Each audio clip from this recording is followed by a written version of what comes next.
여러분 안녕하십니까. 수원시 글로벌 평생학습관 러닝레터 배우러와 제58호를 영상으로 배달해 드리겠습니다. 저는 오늘도 배달꾼 조영호 관장입니다. 이번 호의 주제는 달콤한 초콜릿에 숨은 슬픈 이야기입니다.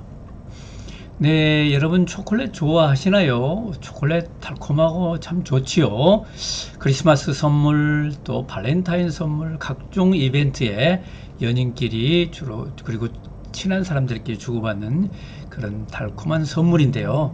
자, 초콜릿 모양도 여러 가지입니다. 이렇게 전형적인 초콜릿이 있는가 하면은 각종 아름다운 예쁜 모양으로 만들어진 초콜릿 많이 있습니다. 이 초콜릿이 어떻게 만들어질까요? 네, 초콜릿은 아시다시피 카카오라는 나무의 열매에서 만들어집니다. 카카오 나무 열매를 잠깐 보실까요? 이렇게 보시면은 카카오 나무 열매가 약간 수세미 같기도 하고 이렇게 나무 줄기에 커다란 과일이 달려 있네요. 나무가 이렇게 좀 적을 수도 있고요. 오래되면 나무가 아주 커져서 이렇게 큰 나무 줄기에 이렇게 대롱대롱 또 이렇게 카카오 열매가 달려 있네요. 예, 이 카카오 열매에서 이걸 딱 칼로, 큰 칼로 딱 빠개면은 그 속에 이제 호박을 까면 호박씨가 나오듯이 그 속에 카카오 콩이랄까 카카오 빈이 나오게 됩니다. 그 빈을 잘 말려 가지고 빻아서 이제 가공 처리라면 이제 초콜릿이 되겠죠. 이 카카오빈을 어디서 많이 생산을 할까요? 네, 통계를 보면은 아프리카, 특히 아프리카에서도 서아프리카에서 많이 나는데요. 꼬트디바르, 프랑스 영토이기 때문에 꼬트디바르라 그러는데 영어로 하면 아이보리 코스트가 되겠죠. 꼬트디바르에서 제일 많이 나는데 전 세계 생산량의 34% 정도를 꼬트디바르에서 생산을 한다 그럽니다. 그리고 가나, 그 옆에 나라죠. 그리고 카메룬, 그리고 나이지리아 이런 나라에서 주로 많이 생산됩니다.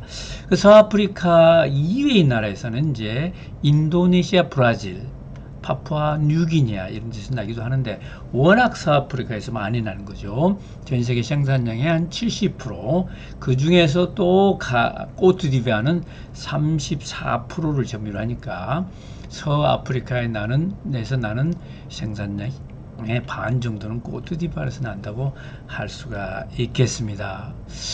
그런데 이렇게 달콤한 초콜릿, 연인끼리 사랑을 표시하는 이 초콜릿에 이 슬픈 얘기가 있는 거죠.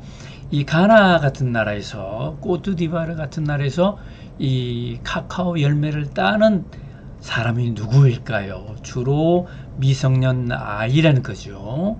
이제 그 7살, 8살 된 아이들이 공부를 시작해야 되는데 공부를 하지 못하고 카카오 농장에서 갖은 혹사를 당하는 것입니다.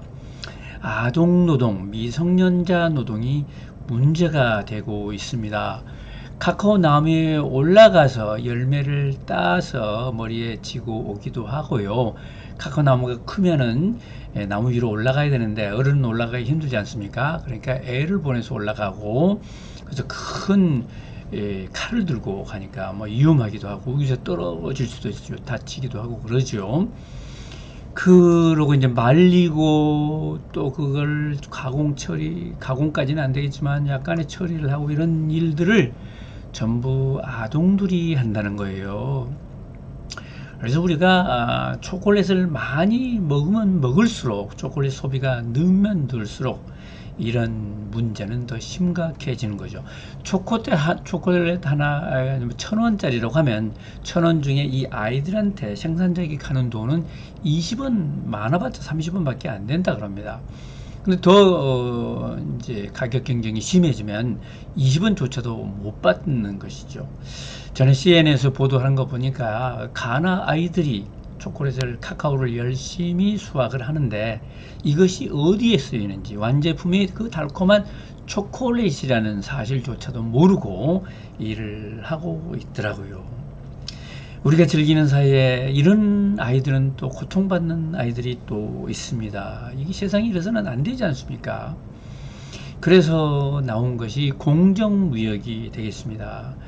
그래서 세계 시민운동 하시는 분들이, 의식 있는 분들이 연대를 해가지고 이게 바른 거래를 해야지, 이 후진국이다고 개발도상국이다고 해가지고 노동 착취를 하고 너무 싼 값으로 이렇게 그 원재료를 들여오면은 그 사람들은 어떻게 사느냐. 결과적으로 우리 지구에 있는 사람들이 지속 가능한 삶을 살 수가 없지 않느냐. 이렇게 해가지고 깨인 운동이 시작된 거죠. 그래서 페어 트레이드.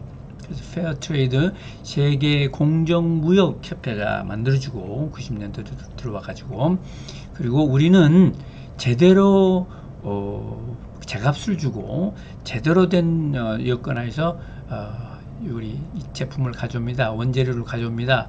이렇게 하면 인증을 해서 페어 트레이드 마크를 붙여주는 거죠.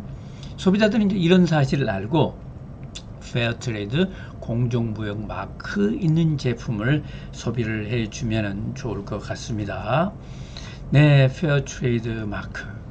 세계 공정무역기구에서 공정무역의 10대 원칙을 만들었는데요. 한번 읽어보면 참 의미가 심장합니다. 소외된 생산자를 지원하자. 그 다음에 투명성과 책무성을 지킨다. 세 번째는 공정한 무역 관행을 실천한다. 생산자에게 공정한 가격을 지불한다. 제대로 된 가격을 지불하고 제대로 된 생산 여건을 갖추도록 하자는 거죠. 아동노동과 강제노동을 반대하고 금지한다. 아무리 싸다고 하더라도, 아무리 질이 좋다고 하더라도 아동노동 또는 강제노동을 시켰다 그러면 그 제품은 구입하지 않는다는 거죠. 차별을 금지하고 성평등과 단결의 자유를 보장한다. 올바른 노동 조건을 지킨다. 생산자의 역량 강화를 지원한다. 아동들이 노동을 하면 노동 자체의 위험성도 있지만 아동들이 그 시간에 공부를 못하게 되고 나중에는 결국은 자기들이 할 일이 또 없으니까 악순환이 돼서 그 카카오 농장에서 어른이 돼도 일하고 이런 강제 노동에 시달리게 되지 않습니까? 그러니까 아이들한테 교육을 시키자. 그런 것도 역량 강화의 하나가 되겠습니다. 공정무역을 대중에 홍보한다. 환경을 보호한다. 이런 것들이 있네요. 네, 우리가 정신 차리고 소비를 해야 세계가 좋은 세계가 되고 지속 가능한 그런 성장을 할 수 있을 것 같습니다. 네, 조영호 과장의 좌우지간 한번 읽어볼까요? 공정무역은 작물, 제품을 생산하는 개발도상국 국가 또는 농장에 정당한 가격을 지불하여 해당 국가의 노동자가 자립할 수 있도록 돕는 사회운동이다. 공정무역조직협회에서 내린 정의네요. 네, 두 번째 읽어볼까요? 소비자들은 매 순간 지갑을 열 때마다 윤리적인 소비냐 아니냐 하는 선택의 순간에 놓인다. 그들의 선택은 세상을 변화시키는데 영향을 미친다. 윤리적 소비자 연구소, 윤리적 소비 운동을 펼치고 있는 롭 해리슨이라는 분의 말씀이네요. 소비자들이 제대로 의식을 가지고 소비를 해야 바른 세상이 되는데 무조건 싼 것만 요구하면 안 될 것 같습니다. 바른 유통 과정이냐, 바른 생산 과정이냐, 제대로 주고 산 원료냐, 이런 걸 좀 따져봐야 될 것 같네요. 네, 여러분, 수원시 글로벌 평생과 학습관에 오시면 다양한 그 내용들이 있습니다. 여러분 함께 즐겨주시기 바라고요. 1월, 2월은 겨울방학이니까 겨울방학에 다채로운 프로그램이 있습니다. 여러분 이번에도 감사하고요. 다음 호에도 시청해 주시기 바랍니다. 저 구독 시청 안 하신 분들 구독 신청해 주시고요. 여러분 다음 호에 뵙겠습니다. 바이바이.